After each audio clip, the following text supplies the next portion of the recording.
Imagine a single announcement that quietly pulls 145 million board feet of lumber out of North America overnight. That's not a rumor. That's a production cut equal to roughly 12% of one of the continent's largest lumber producers. And it lands like a grenade in towns from Ontario to Maine. Today we'll show you who's hurt, who's profiting, and why this is a geopolitical story, not just a local meltdown. Stay with me because the next move will decide whether entire towns recover or disappear. New insight, this intro adds, versus competitor. The cut isn't a small shift, it's 145 board feet, and that number has immediate national and cross-border implications. Quick primer. Canada is a global wood powerhouse. Softwood, lumber is one of our most export-dependent sectors. Most shipments go straight to the US, but China and other overseas markets are also big buyers. Forestry once anchored thousands of small towns. That safety net is fraying.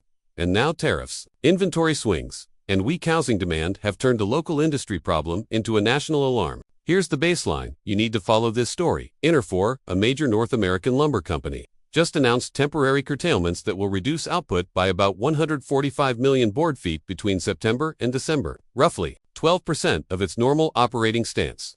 The company says it will cut hours, extend maintenance shutdowns, rearrange shifts, and otherwise pull product out of the market to balance supply and prices. That's the immediate fact. Cliffhanger, but that number minus 145 million board feet is only the beginning. What happens to mills, paychecks, and small towns next is where the real story starts. Part A, Interfor cuts, and immediate fallout. Let's break it down locally. Interfor operates multiple mills across Ontario and the U.S. Northeast places, like Timmins, Gogama, Elk Lake, and Sault Ste. Marie. When the company announced the curtailments, it wasn't talking about a single line idle for a week. This was company-wide belt-tightening that touches dozens of shifts and hundreds of payrolls. Workers face shortened hours, rotating furloughs, and in some cases, full idling. Here's an extra fact the mainstream clips miss. Interfor's annual capacity is measured in billions of board feet, about 4.7 billion board feet per year. So, 145 million is about 12% of normal operating stance. But it's concentrated into one calendar quarter. That concentration magnifies the local economic shock. A month-long or multi-month reduction is much harder for a small town than the same cut spread over a year. Downstream effects are immediate. Mills idle gives paychecks, shrink gives small business receipts, fall gives municipal services, and even school budgets feel pressure. It's a domino line that can hollow out a town in 18 months if nothing changes. Cliffhanger, Interfor pulled product out of the supply chain, but a second company just threw fuel on the fire. Keep listening. Part B, Domtar, and local shutdowns on the other side of the country. Domtar confirmed it will suspend operations at its Maniwaki, Quebec sawmill this fall.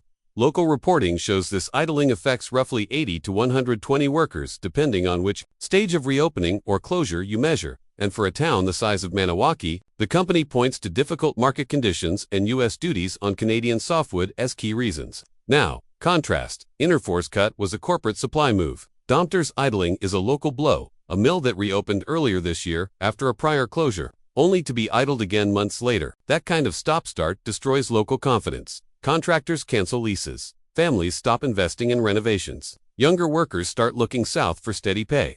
Cliffhanger, if two big producers are scaling back, the obvious question is why? The answer takes us to trade policy and tariffs, and that's where the geopolitics explode. Part C, tariffs, trade decisions, and the Washington effect. You've heard chatter about tariffs, but here are the numbers.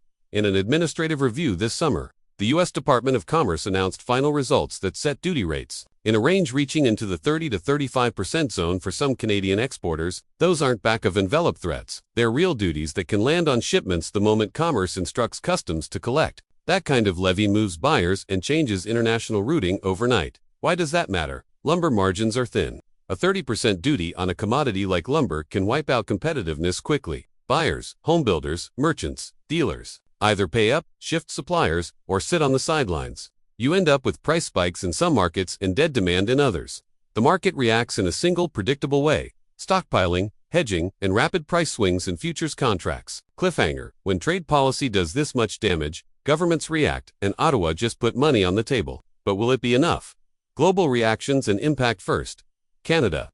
The federal government announced a support package in the neighborhood of $1.2 billion aimed at loan guarantees, product development, and market diversification to blunt the tariff shock. That's a big headline, but it's not a cure-all. Loan guarantees stabilize credit, but they don't replace lost buyers. And product development takes time. Second, the United States. The political frame from Washington is simple. Protectionism is being used to defend domestic mills. Trump's administration has leaned on duties and trade leverage to punish perceived unfair pricing. That posture is political theater as much as tariff policy, and it changes buyer confidence in a way that affects both U.S. and Canadian mills. Third, the global picture. Canada does export beyond the U.S., China, Japan, and EU markets matter. Diversifying away from the U.S. is a sound strategy on paper, but there are real frictions: shipping costs, different species preferences, and certification standards. For example, while Canada can send more to Asia or Europe, reorienting export channels takes months to years, not weeks. Cliffhanger. So Ottawa writes checks and the industry looks for new buyers. But there's another factor that's fracturing the map: Indigenous protests and environmental fights over forest management. Environmental and Indigenous dimensions across Northern Ontario. Indigenous groups and Metis organizations protested aerial glyphosate spraying plan for Crown Forest lands. The movement forced companies and sometimes provinces to halt spraying programs this year. Those fights are not separate from economics. They change where and how companies can harvest, complicate reforestation plans, and raise operational costs. Cliffhanger. So tariffs curtailed production, environmental fights. That's an unstable mix. What plays out next can take three different shapes. What's next? Three scenarios. Scenario: a controlled rebound. Tariffs are renegotiated or staggered. Interfor's curtailments stabilize futures. Government aid and market diversification reduce immediate pain. Mills rehire, housing stabilizes, and the worst is avoided. Watch. Lumber futures rise modestly. Housing starts recover, and exports to non-U.S. markets tick up. Scenario B: managed contraction. Tariffs remain high, and global demand stays weak. The industry consolidates, the smaller mills close for good, and larger firms absorb capacity through acquisitions. Expect long rehiring times and permanent job loss in a few regions. Watch. Persistent unemployment in mill towns, smaller municipal revenues, and more interprovincial migration. Scenario C: structural shock. Tariffs and plunging demand, combined with environmental constraints and industry relocation to cause permanent hollowing in multiple regions. That's the worst case. Towns shrink, schools close, and a generation moves away. Watch. Demographic drop in affected towns, property price collapse, and shrinking local services. Cliffhanger. So, what should Ottawa and companies actually do? Here's the playbook. Quickly. Policy and business playbook for governments. 1. Speed. Market diversification support, not just loans. To fast-track value-aided manufacturing investments, cellogs become higher-margin products.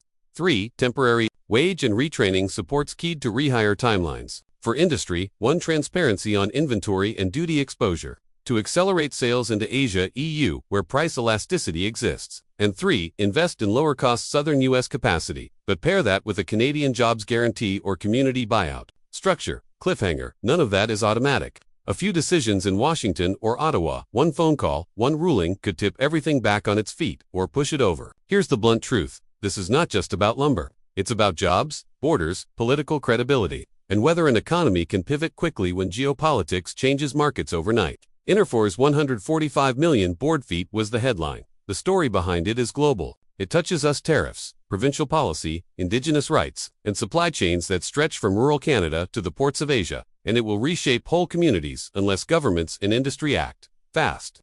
You've been watching Celeb Star Buzz, where the headlines that shake nations get checked. If you want the next deep dive, we'll follow the duty determinations, the company statements, and the towns that might become tomorrow's ghost maps. Subscribe, ring the bell, and drop a comment. Which scenario do you think will play out? I read every reply. This was Celeb Star Buzz, where superpowers get litichept. Subscribe now, before the next market shock decides who stays and who's forced to leave.